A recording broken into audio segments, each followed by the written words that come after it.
Hello viewers, আসসালামু আলাইকুম। কেমন আছেন সবাই? আলহামদুলিল্লাহ, আশা করছি সবাই ভালো আছেন।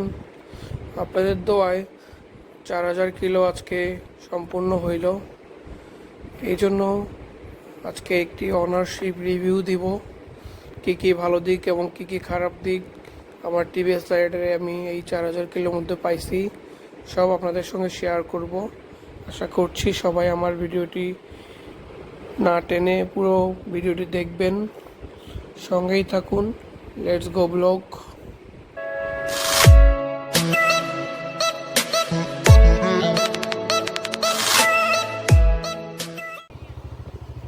ভিউয়ার্স, প্রথমে আপনাদের মাঝে টিভিএস রাইডারের খারাপ দিকগুলো দিয়েই শুরু করতে যাচ্ছি।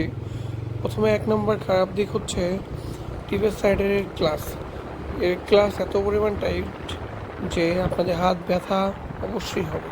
যারা টিভিএস রাইডার চালিয়েছেন তারা অবশ্যই এই জিনিসটি খেয়াল করছেন যে এর ক্লাস ধরে রাখা অসম্ভব এবং এত পরিমাণ টাইট যে আপনার প্রচুর পরিমাণে ব্যথা ফিল করা যায়।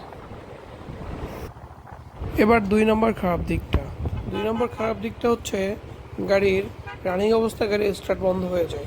যারা অনেকেই নতুন কিনেছেন তারা অবশ্যই খেয়াল করে দেখবেন গাড়িটাতে স্টার্ট বন্ধ হইলে স্টার্ট নিতে চায় না।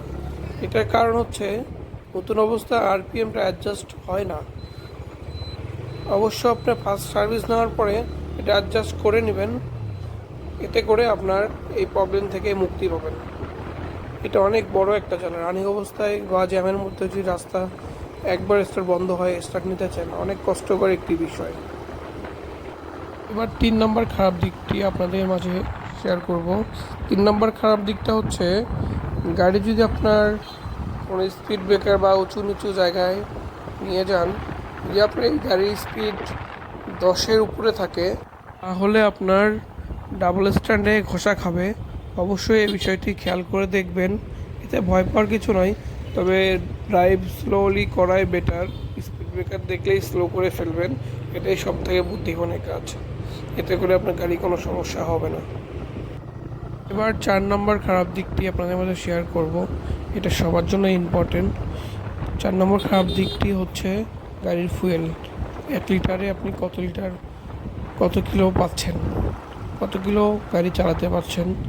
আমার ব্যক্তিগত মতামত 40 কিলোর নিচে যাচ্ছে, কিন্তু আমি শুনেছি যে 5-6 হাজার কিলো হওয়ার পরে আপনার এটি 50 কিলোর উপরে যাবে। এটা সার্ভিস সেন্টারে ওদের মুখের কথা। তো দেখা যাক, আমার যদি 50 যায় অবশ্যই আমি আপনাদের মাঝে শেয়ার করব। ভিউয়ার্স, আমার কাছে যে সব দিকগুলো খারাপ পেয়েছিলাম সব আপনাদের মধ্যে শেয়ার করা হয়ে গেল।